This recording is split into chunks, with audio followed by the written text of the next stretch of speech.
Pinagsasabay mo ang kape at pagyoyosi, mas mauna ka pang ma-hospital kesa dun sa nagyoyosi lang. So, bawat tao may kanya-kanyang tolerance sa kape. Ang tolerance, yan po yung level ng kape sa katawan natin na pag na-reach natin yung level na yun, nararamdaman natin yung desired effect ng coffee. Pwedeng si Juan, mababa yung tolerance niya sa kape, kaya isang baso pa lang sumasakit na yung ulo niya. At si Pedro, medyo mataas yung tolerance niya, kaya kaya niya magdalawang baso. Kaso lang, yung nicotine na nasa yosi, pinapabilis niya yung metabolism ng caffeine sa katawan mo. Ang resulta, yung dating tolerance mo sa kape, pwede yan umakyat. At pag ganyan nakataas yung tolerance mo, hindi na e-epekto sa'yo yung isang baso ng kape. At para ma-reach mo yung desired effect ng kape sa katawan mo, kailangan mo na ng 5 baso. Kung sobrang taas ng kape sa katawan mo, yung dating tibok ng puso mo na ganito,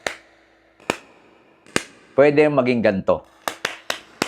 Also, yung caffeine na meron sa kape ay pinapabilis yung pagsikip ng ugat sa mga nagyoyosi. Kaya instead na magkaroon ka ng stroke or heart attack after 2 years ng paninigarilyo, baka 6 months pa lang meron ka na. Tips para sa mga gusto mag-quit sa pagyoyosi, dapat po mag-deep breathing muna kayo kung meron kayong cravings. Damihan lagi ang pag-inom ng tubig at itapon lahat ng bagay na makakapagpaalala sa'yo sa pagyoyosi. So kung may tropa ka nagyoyosi at nagkakape habang jumijebs, share mo tong video na to.